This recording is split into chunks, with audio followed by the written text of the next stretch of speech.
उदरवर्णनो हे जाणे जे यज्ञकर्म। नमस्कार। आज आपण रव्याचे झटपट होणारे आप्पे पाहणार आहोत। अगदी कमी वेळात आणि कमी मेहनत करून हे पटकन तयार होतात आणि चवीला एकदम मस्त लागतात। चला तर पाहूया। याच्यासाठी 1 वाटी रवा घेतला आहे, त्याच वाटीने अर्धी वाटी दही घेतलं आहे। हे दही थोडंसं मिक्स करून घेते आहे। याच्या सगळ्या गुठळ्या मोडून घ्यायच्यात आणि मग आपण जो रवा घेतला आहे 1 वाटी तो याच्यामध्ये मिक्स करायचा आहे। दह्याच्या गुठळ्या मोडल्यामुळे रवा व्यवस्थित मिक्स होतो।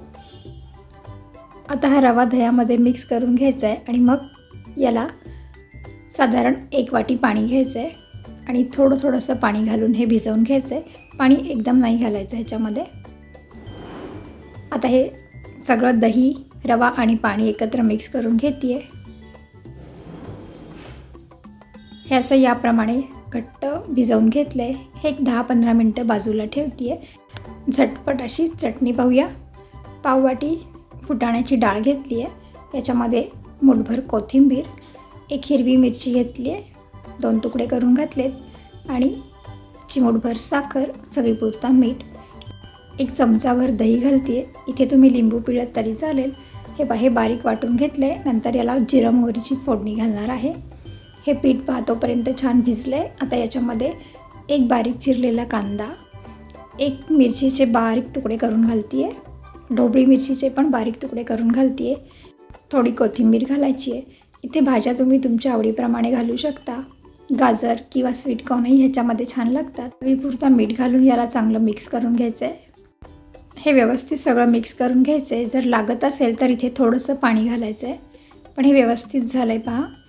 आता गॅसवर आप्पे पात्र गरम करत ठेवलं आहे, त्याच्यामध्ये थोडंसं तेल घालून घेते आहे आणि ही सगळी तयारी करून घेतली की मग आपण जे आप्प्याचं पीठ भिजवून ठेवलं आहे त्याच्यामध्ये 1 छोटा चमचा इनो घातला आहे आणि जे मग अशी पाणी उरलं 1 वाटीमधलं ते याच्यामध्ये घालून याला मिक्स करून घ्यायचं आहे। याला पटकन फेटून घ्यायचं आणि लगेच याचे आप्पे करायचे आहेत। तोपर्यंत आप्पे पात्रही गरम झालं आहे। आता याच्यामध्ये हे पीठ आपण सोडून घेऊया। आधी कडेने पीठ घालायचं आहे आप्पे पात्रामध्ये, कारण मध्ये हे भांडं जास्त गरम झालेलं असतं, त्यामुळे मधली आप्पे पटकन तयार होतात आणि साईडचे शेकायला वेळ जातो, म्हणून आधी साईडनी घालायचं आहे आणि मग शेवटी मध्ये घालायचं आहे। हे याप्रमाणे थोडंसं पीठ सगळ्या ह्याच्यात घालून घेतलं आहे आणि याला आता झाकण ठेवून 1-2 मिनटं वाफ घ्यायची आहे, म्हणजे आप्पे छान शिजले जातील आणि मस्त टम्म असे फुगतात। पहा, मस्त आप्पे टम्म फुगलेत आणि आपण त्याच्यामध्ये कांदा आणि ढोबळी मिरची ज्या काही भाज्या घातल्यात त्या छान वाफेने शिजून येतात। या भाज्या तुम्हाला जर हवे तर तुम्ही थोडंसं परतूनही घालू शकता, पण मी अशाच घातल्यात, अशाही त्या खूप छान लागतात। हे पाहता याला उलटवून घेते। आधी मधले आप्पे उलटवून घ्यायचे आहेत, साईडचेही आप्पे झालेत। जर तुम्हाला याच्यापेक्षा थोडे जास्त डार्क कलर हवे असेल भाजलेला तर थोडं आणखीन जास्त वेळ शेकायचं आहे त्याला।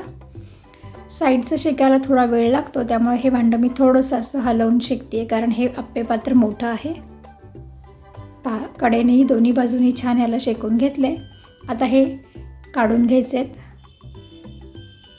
दोन्ही बाजूनी छान मस्त खमंग असे भाजले गेलेत। मी याला तेल सुरुवातीलाच जे घातलं होतं थोडंसं तेच, तुम्हाला जर जास्त तेल हवे असेल तर आणखीन पलटी केल्यावरही त्याला थोडंसं तेल वापरू शकता। हे पहा, याच प्रमाणे मी सगळे आप्पे करून घेते आहे।